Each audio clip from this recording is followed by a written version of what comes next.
భూమి అనేది కేవలం ఒక ఆస్తి కాదు. తరానికి తరానికి మధ్య అదొక చెరగని బంధం. రైతుకు అదొక జీవనోపాధి, కుటుంబానికి అదొక ఆర్థిక భరోసా మాత్రమే కాకుండా ఎందరికో అదొక విలువైన వారసత్వం.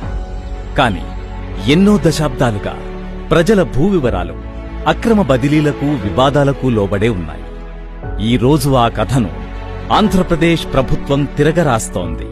మన రాష్ట్ర ముఖ్యమంత్రి గౌరవనీయులు శ్రీ నారా చంద్రబాబు నాయుడు గారి నాయకత్వంలో ఆంధ్రప్రదేశ్ ప్రభుత్వం బ్లాక్ చైన్ టెక్నాలజీని ప్రవేశపెట్టడం ద్వారా భూ వివరాలను సంరక్షిస్తూ ప్రజల్లో నమ్మకాన్ని బలపరుస్తోంది. ప్రతి భూమి యొక్క వివరాలన్నీ ఒక డిజిటల్ చైన్ గా ఈ బ్లాక్ చైన్ విధానం పొందుపరుస్తుంది. భూ యజమాని వివరాలు, విక్రయాల వివరాలు మరియు ఆ భూమి ద్వారా జరిగిన అన్ని అధికారిక లావాదేవీలు, ఇలా ప్రతి ఒక్క అప్డేట్ ఇందులో శాశ్వతంగా నమోదు చేయబడతాయి.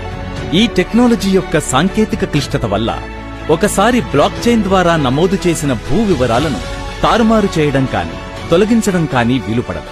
కనుక ఈ విధానం కబ్జాదారుల నుండి మన భూమిని కాపాడుతుంది.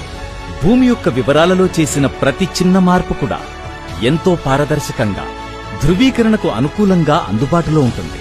తద్వారా భూ యజమానులు ఇక నిశ్చింతగా ఉండొచ్చు. ఈ పరిజ్ఞానం పౌరులకు పారదర్శకతను కల్పిస్తూనే ప్రభుత్వ విధానాల మీద రెట్టింపు నమ్మకాన్నందిస్తుంది. ఇకపై రాబోయే తరాలకు అందుబాటులో ఉండేలా ప్రతి ఒక్కరి భూమి మీద వాటి అసలైన హక్కుదారుల వివరాలను భద్రపరచడం జరుగుతుంది. ఆంధ్రప్రదేశ్ రాష్ట్ర ప్రభుత్వం ప్రజల భవిష్యత్తు కోసం డిజిటల్ సామర్థ్యాలను ఎంతో ప్రయోజనాత్మకంగా అందిస్తున్న క్రమంలో ఈ బ్లాక్ చైన్ విధానం కోట్లాది భూ యజమానుల చట్టబద్ధమైన హక్కులను సమర్థవంతంగా సంరక్షిస్తుంది. ఇటువంటి ఎన్నో నూతన సాంకేతిక పరిజ్ఞానాలను ఆచరణలో పెట్టడం ద్వారా మన రాష్ట్ర ముఖ్యమంత్రి గౌరవనీయులు శ్రీ నారా చంద్రబాబు నాయుడు గారి నాయకత్వం భవిష్యత్ తరాలకు ఎంతో ప్రయోజనకరమైన ఈ గవర్నెన్స్ వ్యవస్థను నిర్మిస్తుంది. భూ వివరాల ఈ బ్లాక్ చైన్ విధానం ప్రతి హక్కుదారుడికి చింతలేని జీవనం.